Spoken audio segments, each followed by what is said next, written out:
My FIL keeps correcting how I parent my own kids, and my wife won't back me up. I found the recordings on a Sunday morning while looking for batteries in Lisa's nightstand. 3 voice memos, time-stamped over the past 6 weeks. The first one started mid-sentence.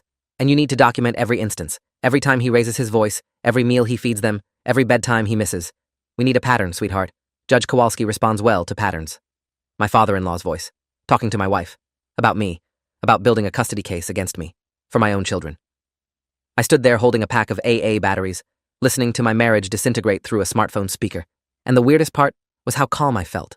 Like I'd been waiting for this shoe to drop for 2 years and was almost relieved to finally hear it hit the floor. We'd been married for 7 years when Richard moved from Connecticut to live 3 blocks away from us. Lisa sold it as temporary, just until her dad got settled after her mom's death, but I knew better even then. Richard Beaumont didn't do anything temporarily. The man planned his grocery trips with military precision, labeled his garage tools with a label maker that probably cost more than my first car, and had opinions about everything from the correct way to load a dishwasher to the proper pronunciation of pecan. When Lisa suggested he look at houses in our neighborhood, I'd smiled and nodded like a good husband, but something in my gut had clenched. Our kids were 5 and 3 at the time. Mia had just started kindergarten. Oliver was still in that chaotic toddler phase where every meal ended with food in places food had no business being. The first correction came during a family dinner at our house, maybe 3 weeks after Richard moved in. Oliver had refused to eat his broccoli, and I'd told him that was fine. He could have more carrots instead. Richard's fork paused halfway to his mouth. That's not how you handle selective eating, David. You're creating a permissive environment. The child needs to understand that dinner is dinner, not a buffet. Lisa had laughed, this nervous little sound I'd never heard before, and said something about how her dad had raised her with firm boundaries. I'd looked at her, waiting for her to tell him we had our own parenting style, but she just refilled his water glass. That night in bed, when I brought it up, she'd sighed. He's just trying to help, David. He raised me, didn't he? And I turned out fine. That became the script. Richard would make a comment about Mia's bedtime being too late, or Oliver's tantrums being the result of insufficient structure, or my decision to let them play in the rain being reckless. And Lisa would find a way to validate him. Dad has a point. Maybe we should consider his perspective. He's just worried about the kids. I started keeping my mouth shut during family dinners, letting Richard's lectures about child development and behavioral psychology wash over me like background noise. He'd taught high school for 30 years before retiring, and he wielded that experience like a badge of authority. Never mind that I'd been these kids' father since birth. Never mind that Lisa and I had made every parenting decision together for years before he showed up. The escalation was gradual enough that I didn't see it as escalation. Richard started dropping by unannounced, usually around dinner time.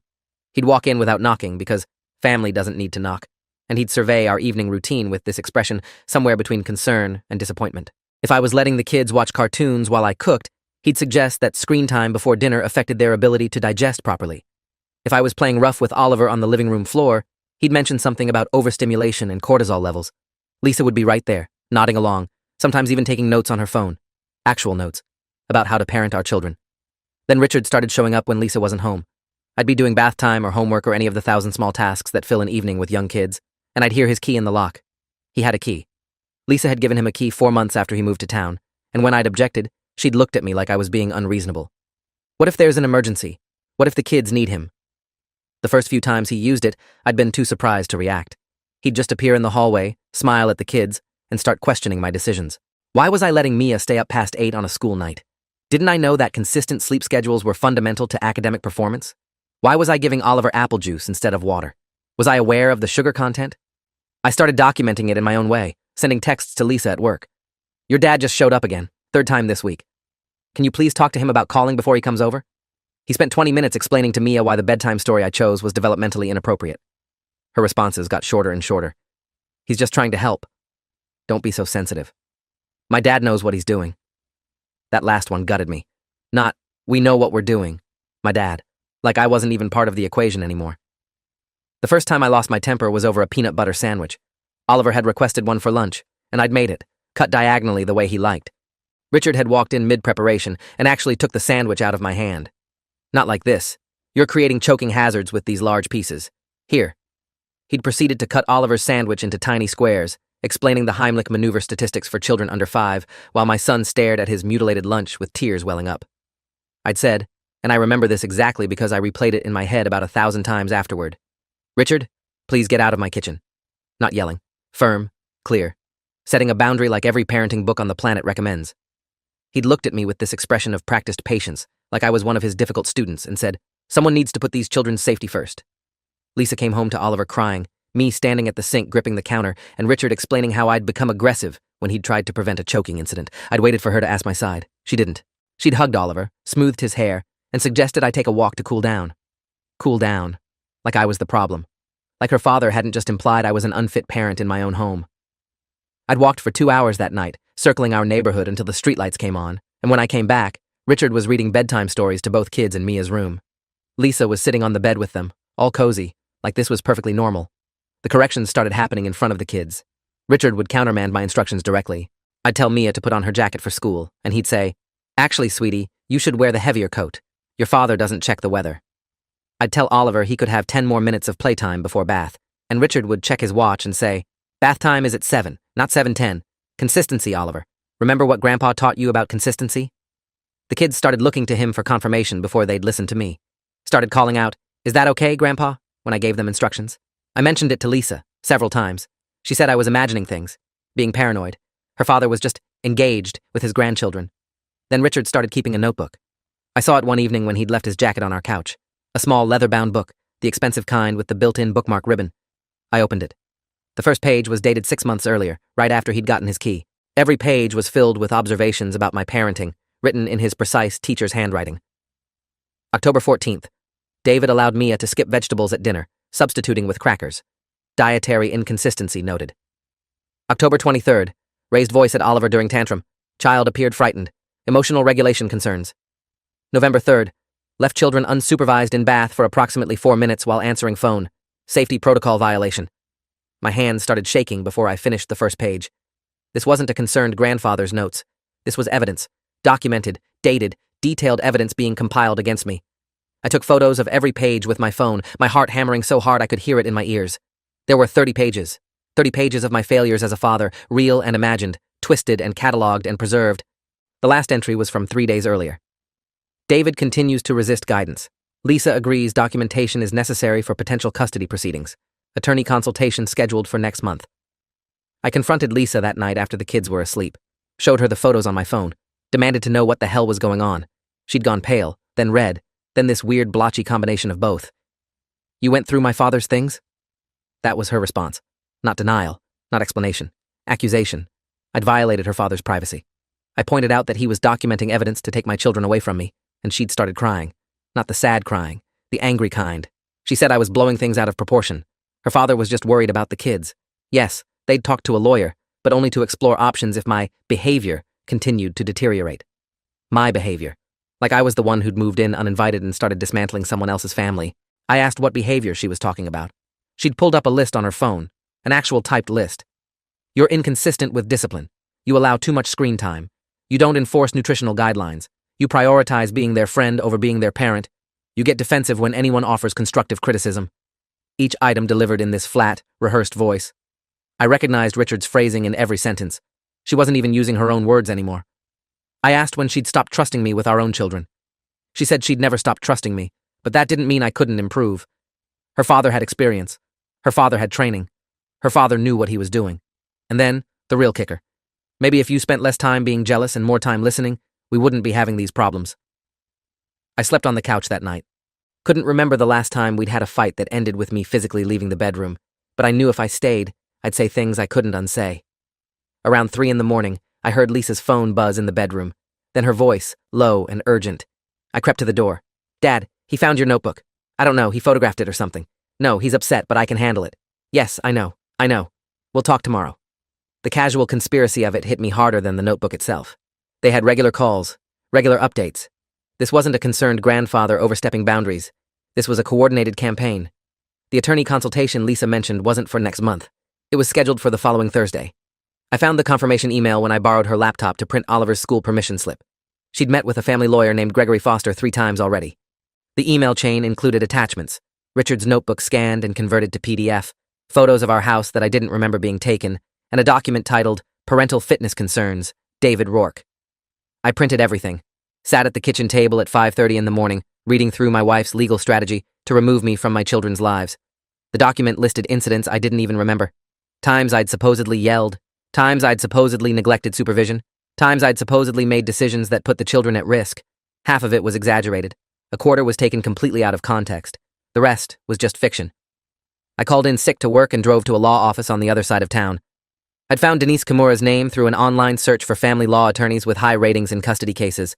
She could see me that afternoon. I brought printed copies of everything: the notebook photos, the emails, the parental fitness document. I told her the whole story in her office while she took notes, her expression getting progressively more serious. When I finished, she was quiet for a long moment. Then she said, "Mr. Rourke, what you're describing is parental alienation. It's a form of emotional abuse where one parent systematically undermines the other parent's relationship with the children. The fact that it's being orchestrated by your father-in-law with your wife's cooperation makes it more complicated, but it's still actionable. Actionable." That word felt like oxygen.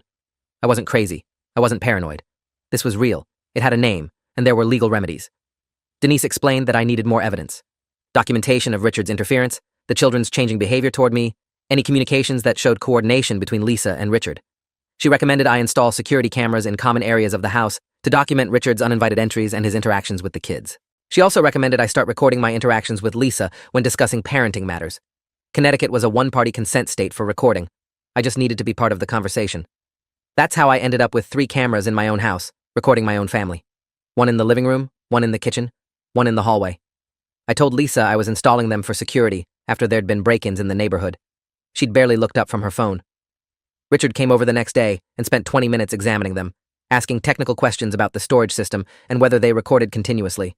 I'd smiled and explained the features while internally screaming. I wanted him to perform. I wanted him documented. I needed Lisa to see what I was seeing. The recordings were worse than I'd imagined. Richard came over 18 times in 2 weeks. 18. Lisa was home for maybe 6 of those visits. He had a routine. He'd let himself in, call out for the kids, and start his inspection. Checking the fridge for appropriate food choices, looking at the kids' homework, commenting on the state of their bedrooms, and constantly correcting. That's not how your father should have explained that math problem. Your father let you watch TV before homework again, didn't he? Come here. Let Grandpa show you the right way to tie your shoes. The kids' faces on the recordings broke my heart. They'd started looking nervous when I gave them instructions, glancing toward the door like they were waiting for Richard to arrive and override me. Denise reviewed the footage during our second meeting. She'd watched about 30 minutes before she paused the video and looked at me with something close to anger. "This man is in your home without permission how many hours per week?" I'd done the math. Approximately 15 hours. When I wasn't home, when Lisa was at work. Just Richard and my kids, rebuilding their understanding of who was in charge. Denise made notes, asked about Lisa's work schedule, asked whether Richard had any formal custody arrangement or legal guardianship. He didn't. He was just Grandpa. Grandpa with a key and a mission. The crisis point came on a Wednesday night. I'd planned a father-daughter date with Mia.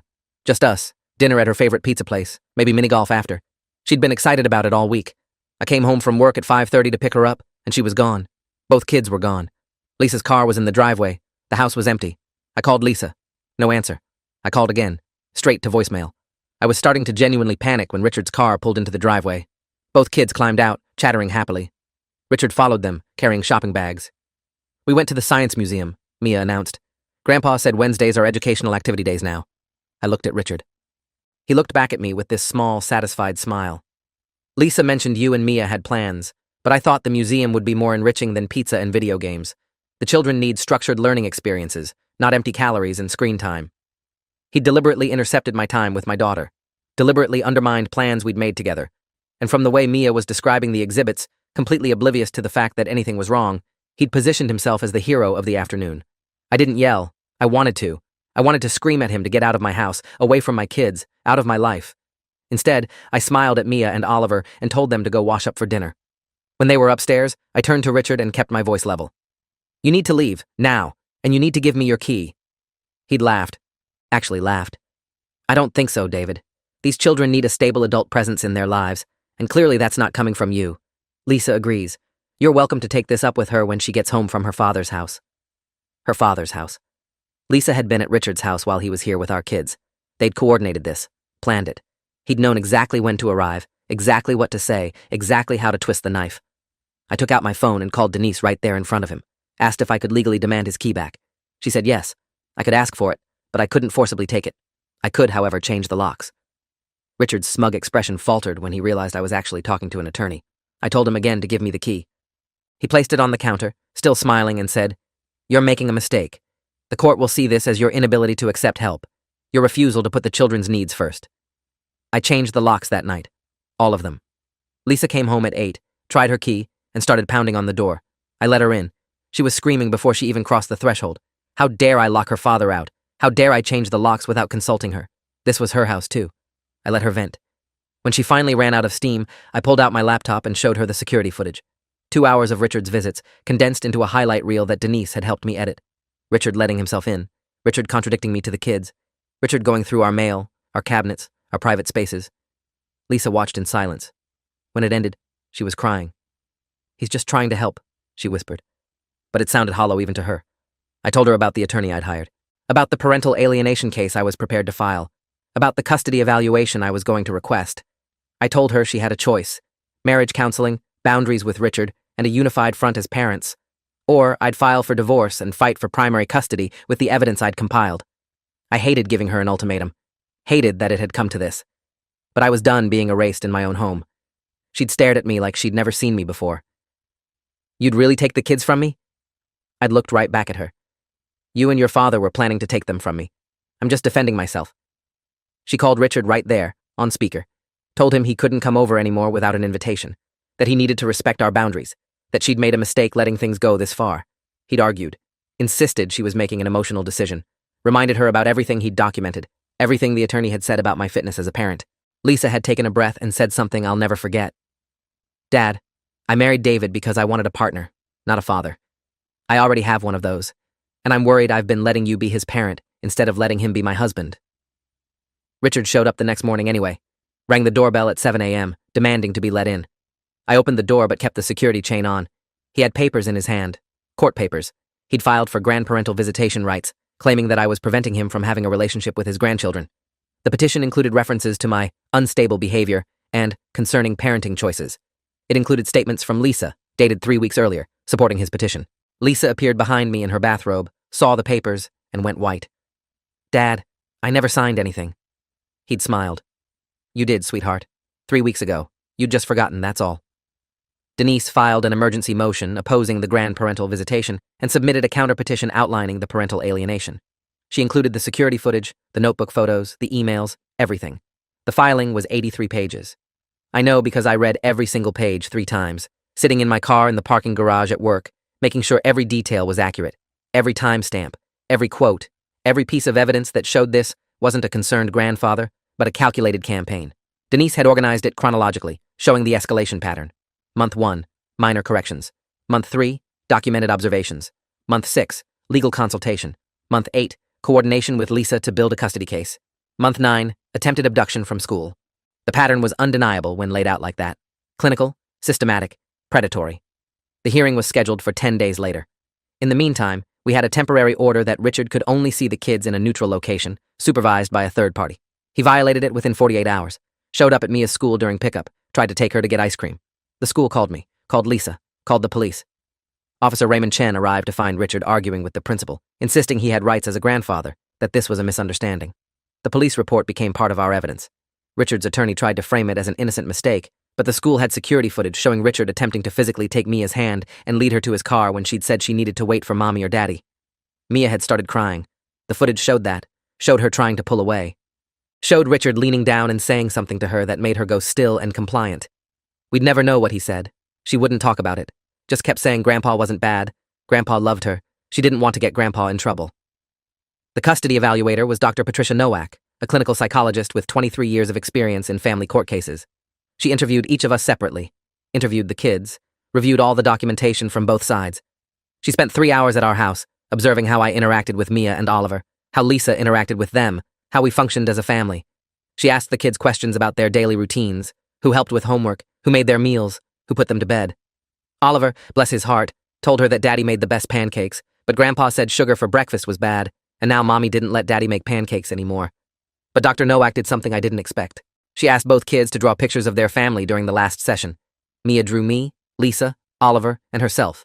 Then she added Richard off to the side, bigger than everyone else, with lines coming from him to each of us, like a spider web. Dr. Nowak asked what the lines were. Mia said, "That's Grandpa making sure everyone does things right." Oliver drew a similar picture but put Richard in the middle with all of us around him. When Dr. Nowak asked who was in charge in his family, he'd pointed to Richard without hesitation. I watched through the one-way glass in the observation room and felt something crack inside my chest. My 5-year-old son didn't think I was in charge of my own family. Dr. Nowak spent an additional session with just the kids, using play therapy techniques. She had them act out bedtime routines with dolls. Mia had the father doll start to read a story. Then the grandfather doll came in and said the father doll picked the wrong book. Oliver had the grandfather doll correct the father doll about bath time temperature, dinner vegetables, and proper jacket selection for cold weather. The kids weren't even aware they were revealing anything. This was just normal to them. This was what family looked like in their minds. Dr. Nowak's notes from that session, which I read later as part of the final report, used words like enmeshed, hierarchical confusion, and parentification of the grandfather role. Dr. Nowak's report was 37 pages long. I read it in Denise's office, Lisa sitting across from me, both of us silent, except for the occasional sound of turning pages. The conclusion was stark.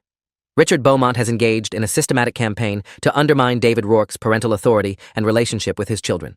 While his stated motivation appears to be concern for the children's welfare, his methods constitute emotional manipulation and boundary violations that are harmful to the children's sense of security and stability. Lisa Rourke's cooperation with her father's interference, while possibly well-intentioned, represents a fundamental betrayal of the marital partnership and has created confusion and anxiety in both children regarding parental hierarchy. Recommendation: family therapy for all parties, strict boundaries on grandparental contact, and continued monitoring of the parental dynamic. The court hearing was brief. Richard's attorney tried to paint him as a concerned grandfather being shut out by a vindictive son-in-law. Denise submitted the security footage, the notebook, the emails, Dr. Nowak's report, the police report from the school incident, and a statement from Mia's teacher describing how Mia had started questioning her father's instructions in class and asking if someone needed to check if Daddy was right. The judge was a woman named Judith Kowalski, the same one Richard had mentioned in that first voice recording I'd found. She'd read everything, watched the security footage, and when Richard's attorney finished his presentation, Judge Kowalski had looked directly at Richard and said, "Mr. Beaumont, your behavior toward your son-in-law and grandchildren crosses the line from concern into control. The petition for grandparental visitation is denied." But there was a moment before the ruling that I'll never forget. Richard's attorney had called Lisa to the stand, trying to establish that she supported her father's involvement. Lisa had walked up there looking pale and exhausted. The attorney asked if she believed her father had her children's best interests at heart. Lisa looked at Richard, looked at me, looked down at her hands. Then she said, "I thought he did, but now I realize he had his own interests at heart. He wanted to be right, more than he wanted us to be happy. And I enabled that because I was too afraid to disappoint him." Richard's face had gone red. His attorney tried to recover, asking if she felt her husband was a fit parent. Lisa's voice was steady when she answered, "My husband is an excellent father. I forgot that for a while. I'm not going to forget it again." The judge had nodded, made some notes, and then delivered her ruling. But she didn't stop there. She issued a restraining order. Richard was prohibited from coming within 500 feet of our home, the children's schools, or any location where the children were present. He could have supervised visitation twice a month at a family services center, pending completion of a parenting boundaries course and therapy. If he violated the order, he'd face contempt charges. Richard had sat there, face red, jaw clenched, while the judge outlined the restrictions. When she finished, he'd stood and walked out without a word to any of us. Lisa sobbed in the parking lot, not because of the outcome, because her father had refused to look at her on his way out, refused to acknowledge her existence when she'd tried to speak to him. He'd disowned her right there in family court because she'd chosen her marriage over his control. I held her while she cried, and I felt this complicated mix of vindication and grief. I'd won. We'd won. But the cost was her relationship with her father, and watching her process that loss was brutal. The therapy was hard. Dr. Jerome Whitfield, our family counselor, didn't let either of us off easy. He made Lisa confront how she'd prioritized her father's approval over her husband's dignity, made her trace the pattern back to childhood, to always seeking Richard's validation, to never questioning his authority. She'd been conditioned to trust his judgment over her own, and when he'd turned that judgment toward me, she'd defaulted to the familiar pattern of obedience. Dr. Whitfield made me confront my own role too, how I'd let resentment build instead of setting hard boundaries earlier, how I'd documented and gathered evidence but hadn't actually fought for my marriage until I was ready to end it. During one particularly brutal session, Dr. Whitfield had asked Lisa to describe what she thought love looked like when she was growing up. She'd talked about her father's high standards, his constant feedback on her grades and activities, the way he'd review her college applications and correct her essays. "He cared so much," she'd said. "He was always involved, always making sure I did things right." Dr. Whitfield had paused and asked, "Did you feel loved, or did you feel monitored?" Lisa had broken down.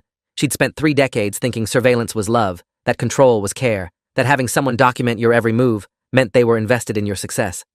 When Richard had started doing the same thing to me and our kids, she'd recognized it as love, because that's what love had always looked like in her family. Dr. Whitfield assigned us homework. Lisa had to write down every decision we'd made as parents in the past month and identify which ones were truly ours versus which ones had been influenced by Richard's voice in her head. The list was devastating. Bedtime routines, meal choices, discipline strategies, weekend activities, more than 60% had Richard's fingerprints on them. She'd brought the list to our next session and said, "I don't even know who I am as a mother without my father's script." That's when the real work began, helping Lisa develop her own parenting voice, her own confidence, her own ability to trust herself. It took months. Sometimes it still takes effort, but she's getting there. The kids' therapy was somehow worse. Watching Mia tell her child psychologist that she'd thought Daddy and Grandpa were supposed to be in charge together, that she didn't understand why they didn't agree, that she was worried she'd done something wrong by listening to Grandpa. Watching Oliver demonstrate how Grandpa had taught him to check with an adult before doing what Daddy said. The therapist, Dr. Angela Reeves, explained that both children had developed anxiety around parental authority and would need time to rebuild their sense of security with me. She recommended I do special one-on-one activities with each kid, no interruptions, no Richard, just rebuilding trust. Dr. Reeves used something called attachment-based play therapy with both kids. During one session, she had Oliver play a game where a toy bear had to choose between listening to the Papa Bear or the Grandpa Bear. Oliver had frozen, unable to make the toy choose. He'd started crying and said he didn't want anyone to be mad at him. He was 5 years old and already carrying the weight of divided loyalties like it was his responsibility to manage adult relationships. Dr. Reeves explained to me afterward that children in alienation situations often develop what she called loyalty binds, impossible situations where choosing one parent or authority figure feels like betraying another. Oliver had internalized the message that making me happy meant making Grandpa sad, and vice versa. Mia's sessions revealed something even more disturbing. She'd been keeping a secret notebook of her own, hidden in her school backpack. Pages of rules Richard had taught her about helping Daddy be better. Things like, if Daddy forgets to check homework, tell Grandpa. If Daddy lets you have treats before dinner, remember to tell Grandpa. If Daddy seems tired or frustrated, that's important information for Grandpa to know. She'd been turned into a spy in her own home, and she'd thought she was being helpful. Thought she was protecting us by reporting to Richard. Dr. Reeves had to explain to her, very gently, that children aren't supposed to report on their parents. That she'd been given a job that wasn't hers to do. Mia had cried and asked if Grandpa had tricked her. I'd wanted to say yes, wanted to tell her exactly what Richard had done. But Dr. Reeves advised me to let Mia come to her own conclusions in therapy, rather than inserting my anger into her healing process. I took Mia to pizza and mini-golf on a Saturday afternoon, 6 weeks after the court hearing. Just us.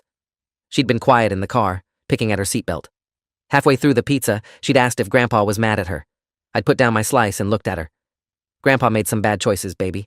Grown-up choices that hurt people. But none of that is your fault. You're a kid. You're supposed to trust the adults in your life, and Grandpa took advantage of that. I'm not mad at you.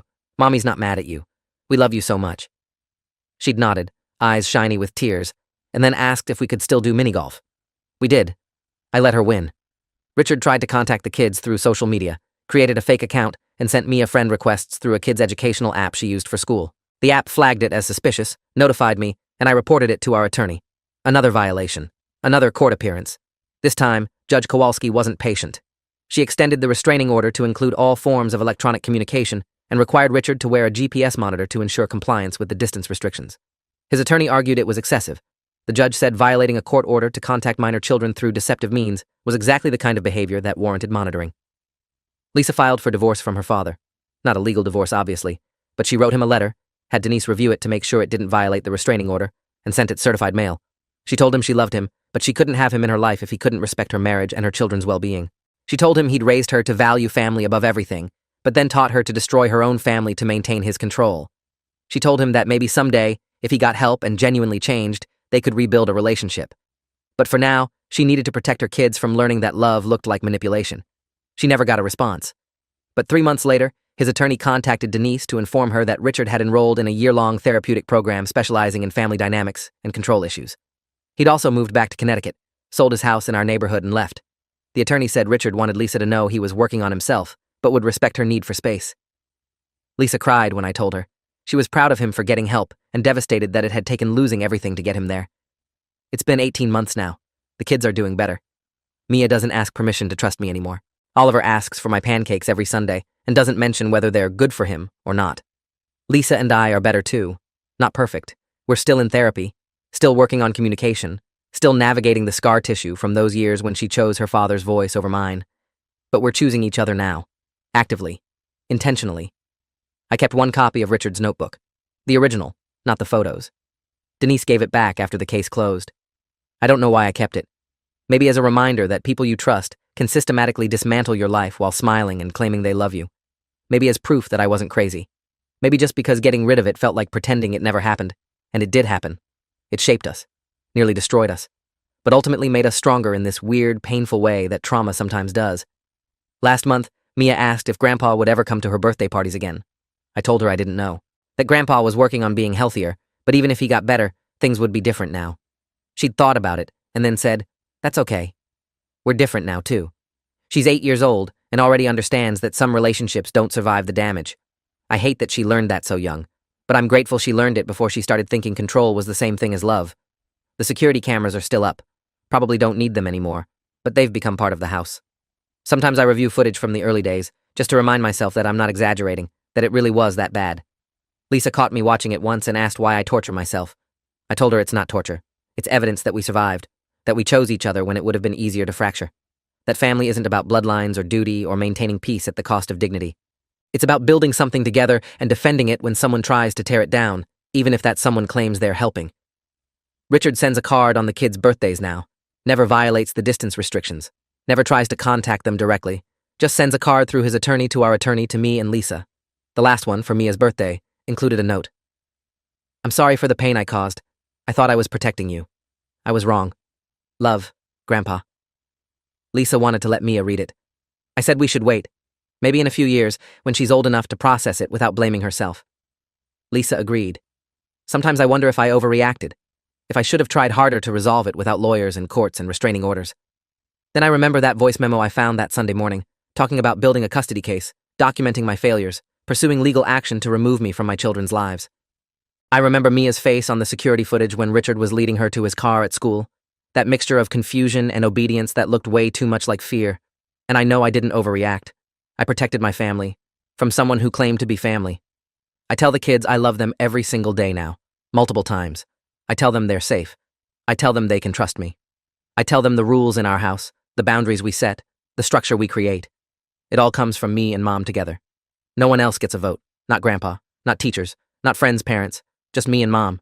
That's the deal. They nod like they understand, and maybe they do. Maybe they understand it better than most kids because they've seen what happens when that deal gets broken. Lisa still talks to her therapist about the guilt, about how she let her father infiltrate our marriage and poison it from the inside, about how she trusted his judgment over mine because that's what she'd been taught to do since childhood. Dr. Whitfield tells her guilt is useful only if it drives change, not if it drives shame. She's changing. We both are. Building new patterns, learning to check in with each other instead of assuming, learning to present a unified front even when we disagree privately, learning that marriage is a choice you make every day, not a static state you achieve and then coast through. I don't know if Richard will ever actually change.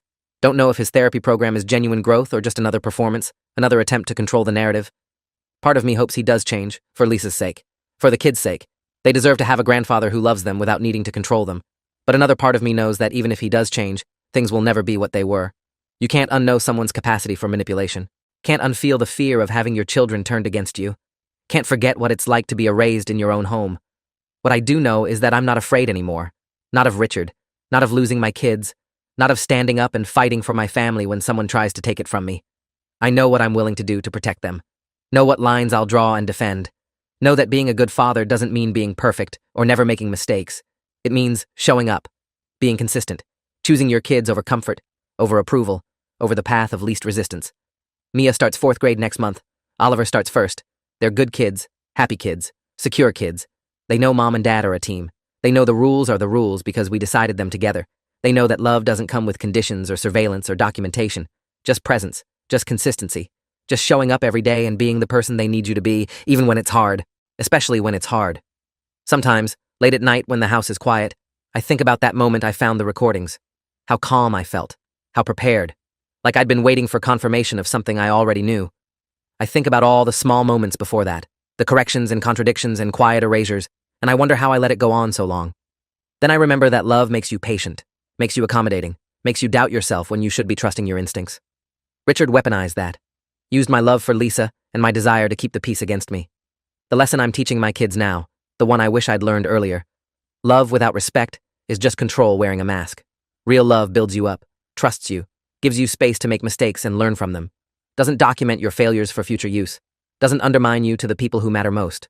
Real love is messy and imperfect and sometimes uncomfortable, but it's never manipulative, never calculating, never conditional on your obedience. I got my family back. Not the family we had before Richard moved here. That family is gone, and honestly, it probably wasn't as solid as I thought it was if it could be infiltrated so thoroughly. We're a different family now, smaller in some ways, without Richard's presence, stronger in others, forged in the kind of crisis that either destroys you or teaches you what you're made of. We chose the second option. Barely. But we did. And on the days when I doubt that choice, when I wonder if I pushed too hard or asked too much or damaged things beyond repair, I watch my kids playing in the backyard, watch them argue over whose turn it is on the swing, watch them team up against me in board games, watch them be kids, secure and loved and free from the weight of adult manipulation. And I know I did the right thing, the hard thing, the necessary thing. That's what being a father means, making the hard calls, standing in the gap, fighting battles your kids don't even know need fighting, so they can just be kids, so they can trust the adults in their lives without calculation, so they can grow up knowing what healthy love looks like because they lived it, even when it was hard, especially when it was hard. Richard tried to take that from them, from me, from all of us. He failed, and if he ever tries again, we'll be ready. Because we know now what we're defending. Not just a household or a routine or a parenting style, but the fundamental right of parents to raise their children without interference. The fundamental right of kids to have their family structure respected and protected. The fundamental right to say no to control disguised as concern. Those are rights worth fighting for, rights worth going to court for, rights worth changing locks and installing cameras and hiring attorneys for, rights worth defending with everything you have. Because without them, you're not really a family. You're just people sharing a space, waiting for someone else to tell you how to live. We're done waiting, done accepting, done accommodating. We're a family now, our way, our rules, our love, and nobody gets to tell us otherwise. Thanks for watching till the end. Make sure to subscribe and like to not miss the next story.